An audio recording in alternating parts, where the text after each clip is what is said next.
Seen a lot of change, been through a lot of pain. Some things are not the same as they were a year ago, but all will be okay. I move on each and every day. The past is where it stays. Kali ini saya Jalan akan bercerita tentang kisah pendakian kedua saya ke Gunung Ciremai ini via jalur pendakian Palutungan, Kuningan. Yang menurut saya sangat berbeda dan penuh misteri dan beberapa kejadian yang membuat bulu kuduk berdiri. Sebenarnya rencana awalnya kita akan mendaki Gunung Ciremai via Apai setelah mendapat info bahwa pendakian kembali dibuka setelah ditutup karena wabah COVID-19. Namun hingga 3 hari menjelang keberangkatan kami mendapat informasi kalau jalur Apai hanya dibuka untuk pendaki yang ber-KTP Majalengka saja. Karena hal tersebut, akhirnya kita memutuskan untuk lewat jalur Palutungan yang sudah dibuka untuk pendaki dari luar daerah Kuningan dan Majalengka. Pas hari H akhirnya kita berkumpul di salah satu rumah kenalan Kang Rain di Kuningan. Setelah lengkap semua 10 orang kita langsung tancap gas ke basecamp Palutungan. Selama perjalanan ke basecamp kita diperlihatkan pemandangan langka Gunung Ciremai dengan awal tudung di atasnya. Sungguh pemandangan yang indah dan mempesona dan membuat kita berhenti di pinggir jalan lalu mengabadikannya dengan kamera. Tentu sambil membeli logistik yang masih kurang untuk dibawa. Tapi walaupun indah, tapi di puncak Ciremai kemungkinan sedang terjadi badai. Entah itu badai angin ataupun hujan karena memang awan tersebut sangat berbahaya terutama jika berada di dalamnya. Setelah melakukan registrasi dan pengecekan barang-barang kita mulai pendakian sekitar pukul 9.30 pagi, 29 Agustus 2020. Rombongan terdiri dari 10 orang yang terdiri dari 6 laki-laki. Saya Jalan dari Brebes, Kang Rain dari Bandung, Haidar dari Cirebon dan Asbo, Kiki serta Fahmi dari Subang, dan 4 orang pendaki perempuan, Teh Intan, Teh Nurul, Teh Resti dan Teh Liana yang semuanya dari Bandung. Seperti biasa saya memang selalu membawa kamera untuk merekam setiap pendakian.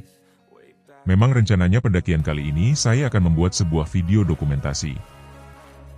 Sembari menggendong keril yang lumayan, saya terus mengarahkan kamera dan merekam setiap momen dalam pendakian.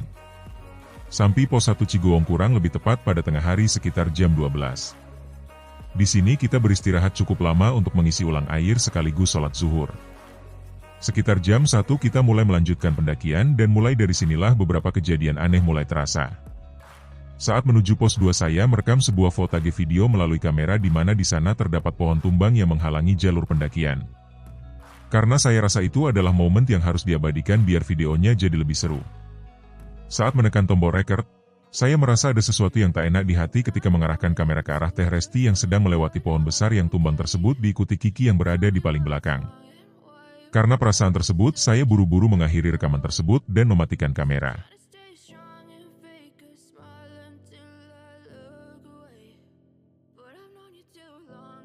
Setelah itu tiba-tiba kabut yang lumayan tebal turun dan menghalangi jarak pandang. Kita sempat break sejenak dan setelah kabut semakin tipis kita melanjutkan perjalanan. Memang suasana pendakian ketika itu sangat sepi sekali berbeda dengan saat saya pertama kali mendaki Gunung Ciremai dulu yang lumayan rame. Mungkin ini efek karena baru dibuka setelah ditutup karena COVID-19 dan juga pembatasan kuota pendakian.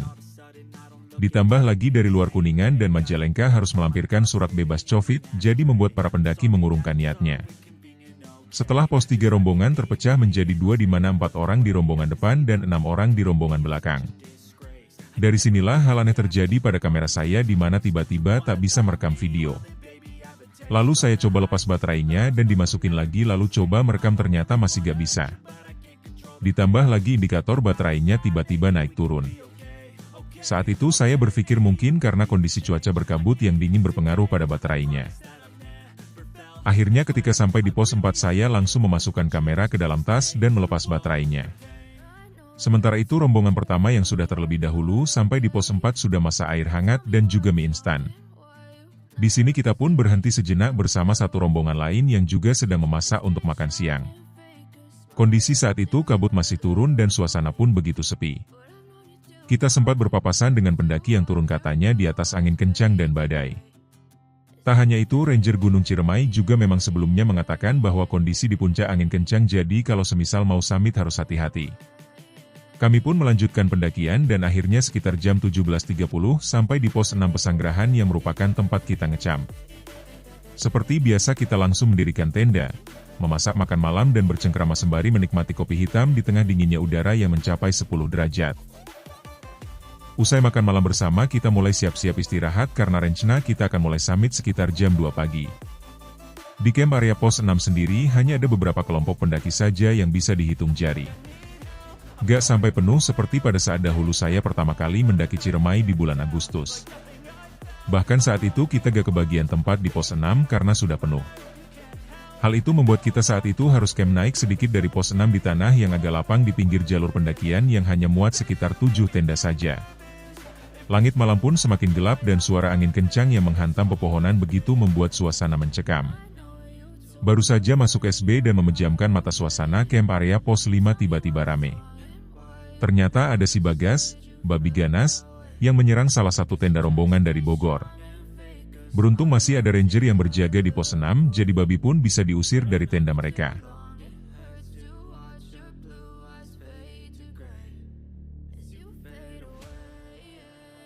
Tapi tak lama kemudian baterai kamera saya yang tadinya penuh langsung drop dan hanya sisa 1 bar saja dan gak bisa lagi buat motret padahal belum muncul tanda baterai habis daya. Akhirnya saya ambil baterai cadangannya untuk menggantinya. Tapi kamera saya kembali error di mana pas ganti baterai indikator dayanya masuk full tapi pas baru motret sekali malah langsung drop dan gak bisa buat motret lagi. Saya langsung geleng-geleng kepala, ini kamera kenapa sih? Padahal dulu bawa 1 baterai pun ke Ciremai masih aman, bahkan sampai pulang masih tersisa 1 bar. Saat itu saya berpikir mungkin karena baterainya kedinginan akhirnya error dan cepat drop seperti itu.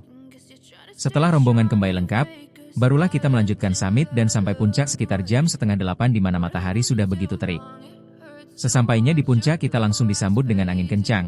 Beruntung cuaca saat itu cerah cetar membahana. Setelah puas foto-foto di puncak, akhirnya sekitar pukul 10.30 kita turun. Dalam perjalanan turun ini, kita membagi menjadi 2 kelompok, yakni kelompok pertama yang turun duluan untuk masak dan juga beres-beres tenda. Sementara kelompok 2 tetap turun tapi dengan kecepatan santai saja. Maklum karena di kelompok kedua ini kebanyakan ibu-ibu. Teh Resti, Teh Liana dan Teh Nurul yang jalannya memang santai apalagi kalau turun. Saya dan Fahmi juga ada di kelompok 2 buat ngawal dan backup ibu-ibu ini. Di saat turun summit inilah kejadian aneh kembali terjadi di rombongan kita.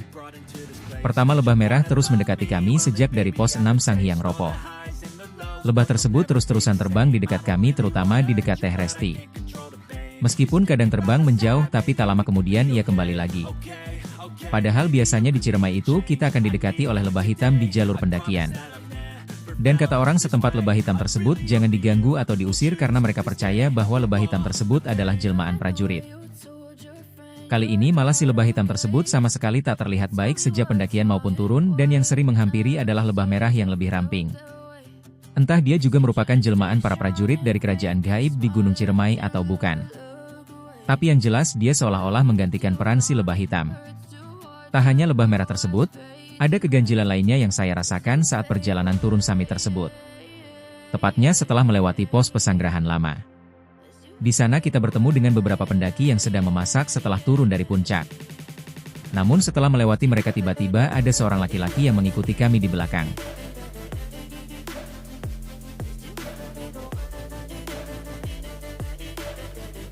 Anehnya dia tak seperti para pendaki lainnya yang menyapa. Kita berhenti dia ikut berhenti.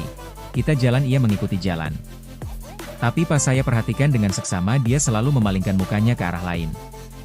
Seolah tak mau menatap saya padahal saat itu saya berada paling depan dan dia tepat berada di belakang Fahmi yang berada di belakang. Saat itu memang kita berjalan pelan sekali tapi anehnya dia seolah tak mau nyalip kita. Padahal kalau pendaki biasa MAH dia bakalan nyalip atau paling gak nanya dari rombongan mana biar bisa turun bareng. Saya sempat berpikir bahwa dia salah satu dari rombongan yang ngecam di pos pesanggerahan lama dan ingin cari spot buat buang air. Tapi pikiran tersebut terbantahkan karena dia mengikuti kami lama sekali dan jaraknya dari pos pesanggerahan lama sudah jauh. Saat adzan zuhur terdengar maka kita menghentikan perjalanan sejenak sampai adzan selesai dan si laki-laki misterius tersebut juga mengikuti kita berhenti sejenak. Namun masih tetap memalingkan mukanya saat saya pandang. Setelah adzan zuhur usai kita mulai bergerak lagi menelusuri jalur pendakian. Tapi saat saya menoleh ke belakang ternyata si laki-laki misterius tersebut sudah tak terlihat lagi. Saya pun sempat bertanya kepada Fahmi yang berada di belakang menanyakan perihal laki-laki misterius tersebut. Tapi kata Fahmi dia memang aneh dan perasaannya agak begitu aneh dengan laki-laki tersebut. Akhirnya tak lama kemudian sampailah di pos 6 Pesanggerahan dan kita pun mulai menyiapkan makan siang serta bongkar tenda dan packing untuk turun. Usai makan siang dan packing kita pun berdoa bersama dan mulai turun. Selama perjalanan turun juga terjadi beberapa kejadian aneh di mana saya melihat akar-akar di pinggir jalur pendakian yang menyerupai wajah seorang anak kecil atau boneka. Dan saya berpikir hal itu mungkin karena efek kabut yang mulai turun dan juga rasa lelah. Namun ketika saya melihat lagi ke arah akar-akar tersebut seolah dalam hati saya merasakan bahwa di sana ada sesuatu selain manusia. Tak hanya akar tersebut tepat di turunan sebelum sampai di pos 4 ini saya melihat adanya kayu pohon kecil yang tumbang menyerupai kepala naga. Awalnya sempat biasa saja, mungkin juga hanya penglihatan sejenak. Namun setelah dilihat dengan seksama mirip sekali dengan kepala naga atau ular. Padahal saat pendakian saya tak melihat kayu yang ujungnya seperti kepala naga tersebut. Bahkan saya sampai mengamati samapi di mana ujung kayu kepala naga tersebut. Dan anehnya ia hanya pohon kecil dan ukurannya itu seperti tubuh ular sanca hanya lebih besar sedikit. Pohon tersebut roboh menimpa jalur pendakian tapi ujungnya malah melengkung ke atas seperti ular kobra yang di ujungnya menyerupai kepala naga atau ular patahannya. Melihatnya membuat bulu kuduk saya berdiri karena takutnya pas kita lewat malah diam atau kayak ular. Saya pun ingat sewaktu pendakian pertama dulu dan saat lewat di lembah tersebut saya merasa ada yang sedang mengawasi dan melihat dari semak-semak sebelah kiri, kalau turun. Ternyata keanehan tak terhenti di sana saja. Kini giliran Teh Intan yang mengalaminya di antara pos 2 dan pos 1. Ia bercerita bahwa saat dirinya kebelet pengen buang air dan pos 1 sudah dekat. Dia menitipkan kerilnya kepada Kiki dan langsung lari ke pos 1. Bahkan KKI yang mengawalnya pun ketinggalan. Namun katanya tiba-tiba dia dihadang sesuatu yang hitam dan lewat melintasi jalur di depannya. Karena kaget sekaligus takut Teh Intan pun langsung putar arah dan lari naik lagi hingga bertemu dengan Kiki. Saat bertemu di pos 1 Teh Intan bilang seperti lihat babi lewat saat ia lari-lari tersebut. Sampai di pos 1 sekitar jam 4 sore dan istirahat sejenak serta sholat juga. Namun di sana kita pecah jadi dua rombongan di mana Kang Rain, Asbo, Fahmi, dan Haidar turun duluan sambil bawa 2 tas keril perempuan. Sementara itu Kiki dan Teh Intan tak lama kemudian menyusul mereka untuk turun. Seperti biasa Kiki bawa 2 keril karena Teh Intan sudah sangat kelelahan. Dan saya pun masih menunggu Teh Nurul, Teh Resti dan Teh Liana sholat. Usai sholat selesai tepatnya sekitar jam setengah pukul 4.15 sore kita melanjutkan perjalanan. Saat itu di pos hanya tinggal rombongan kita dan rombongan pendaki dari Bogor dan rombongan pendaki dari Tangerang serta ada 2 orang runner trail yang baru sampai pos 1. Karena kaki sudah mulai lelah akhirnya perjalanan turun ke base camp pun semakin lambat. Sampai-sampai di tengah perjalanan kita disalip oleh rombongan dari Bogor. Namun keanehan mulai terjadi lagi ketika sampai di jalur Curug.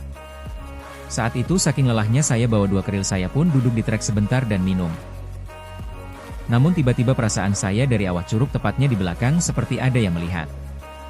Tapi setelah saya nengok tak ada siapapun hanya ada suasananya yang semakin gelap karena hari sudah mulai menjelang maghrib. Setelah tertinggal dan terpisah dari rombongan Bogor serta disalip rombongan Tangerang karena jalan yang semakin melambat. Maklum 3 ibu-ibu di depan saya sudah sangat kelelahan dan bahkan katanya kakinya udah gak berasa lagi alias seperti mati rasa. Jadi langkahnya tak bisa jauh atau lebar lagi.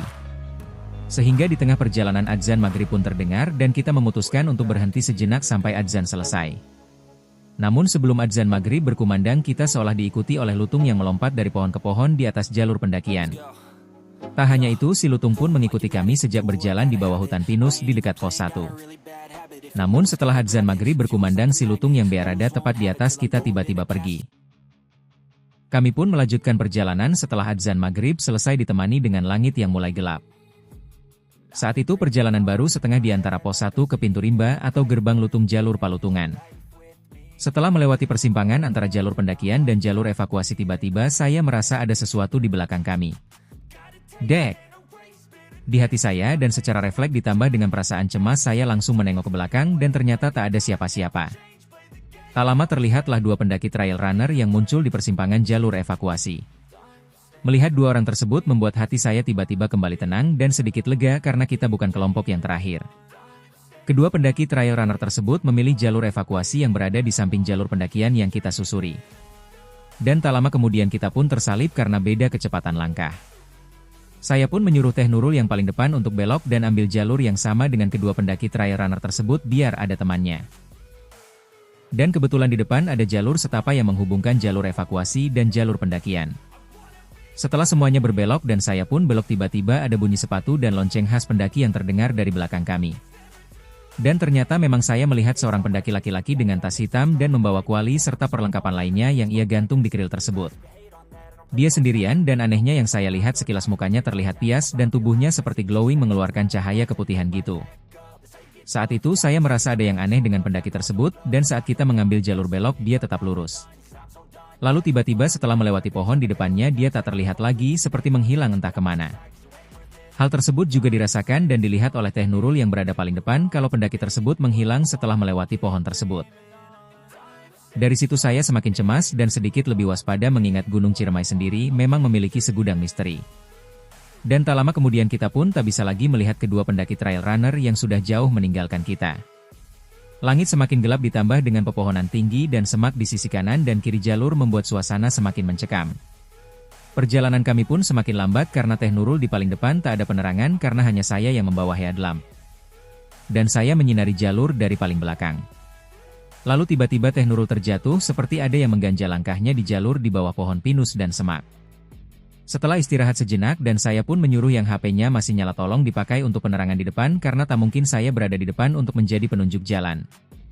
Setelah itu perjalanan pun kembali dilanjutkan dengan langit yang semakin pekat dan gelap ditemani perasaan yang semakin mencekam.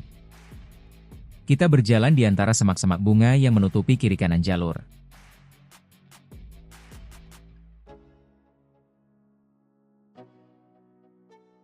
Suasana kembali tambah mencekam setelah saya mendengar suara kresek-kresek, seperti ada sesuatu yang melintas membelah semak-semak dari sisi kiri ke sisi kanan tepat di belakang saya. Awalnya saya mengira suara itu adalah suara gesekan celana dengan semak-semak bunga yang menutupi jalur. Namun suara dan sensor hati saya menangkap suara tersebut membelah jalur ditambah lagi suara tersebut berjarak sekitar 2 meter di belakang saya. Usai suara tersebut suasana menjadi lebih mencekam ditambah pikiran saya kemana-mana dan menerka apa yang barusan lewat di belakang tersebut. Mau mencoba nengok ke belakang nanti malah tambah membuat yang depan semakin khawatir. Akhirnya saya hanya menerka-nerka apa yang lewat apakah lutung. Tapi itu gak mungkin karena suaranya di bawah tanah semak-semak. Kalau babi gak mungkin karena dia jalannya pasti ngikutin jalur.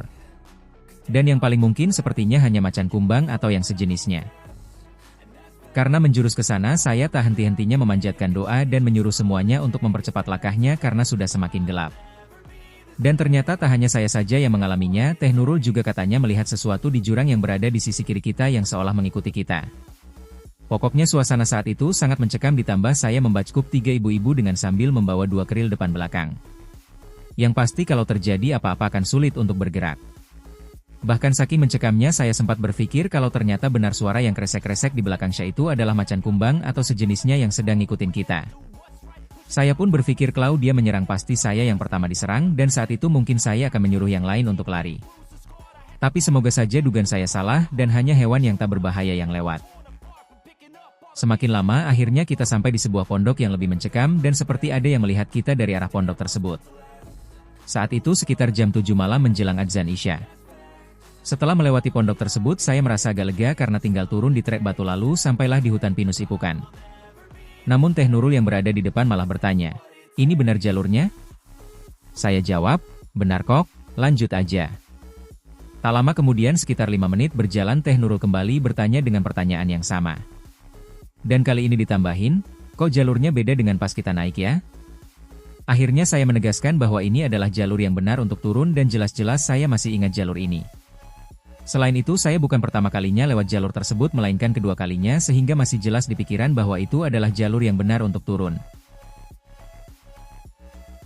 Dan akhirnya sampailah di jalur turunan batu yang menandakan saatnya berganti jalur ke jalur besar di hutan pinus Ipukan.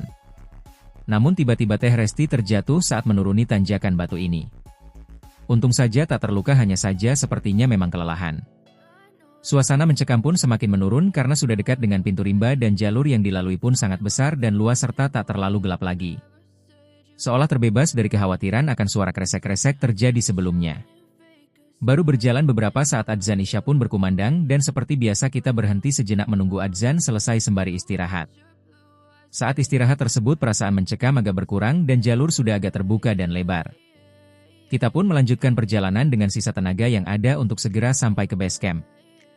Meskipun jalur menjadi lebar dan tak rimbun lagi, tapi saya merasa seolah seperti berjalan di sebuah pintu gerbang. Karena di semak-semak sisi kanan dan kiri jalur selalu ada spot hitam yang gelap yang di sana banyak kunang-kunang berterbangan di sekitar spot hitam dan gelap itu. Kalau perasaan saya sih seperti penjaga namun dia gak mengganggu gitu hanya diam saja melihat kita berjalan. Dan tak hanya 1 atau 2 spot gelap hitam dengan kunang-kunang tersebut tapi ada lebih dari 10 spot di sana dan saling berpasangan di kiri dan kanan. Sambil berjalan tak henti-hentinya saya membaca doa dan ayat kursi saling bergantian sejak langit mulai gelap. Akhirnya setelah 15 menit berjalan kita pun sampai di sebuah pondok kecil yang menjadi tempat pemeriksaan tiket pendakian. Namun di sana tak ada siapapun padahal saya berharap ada salah satu ranger di sana. Kami pun melanjutkan langkah dan saya tahu tinggal sebentar lagi sampai di gerbang lutung atau pintu rimba. Namun saat sudah dekat dengan belokan tiba-tiba ada suara-suara seperti suara raungan hewan dari jurang sebelah kanan kita. Saat itu suasana kembali berubah agak mencekam dan saya pun kembali bilang untuk mempercepat langkah. Saat di jalur menurun di mana pintu rimba sudah semakin dekat tiba-tiba ada teriakan dari arah gerbang lutung memanggil saya. Dan ternyata itu adalah Teh Intan yang sudah sampai terlebih dahulu di gerbang lutung. Seketika hati saya menjadi tenang karena kita bertemu lagi dengan orang lainnya.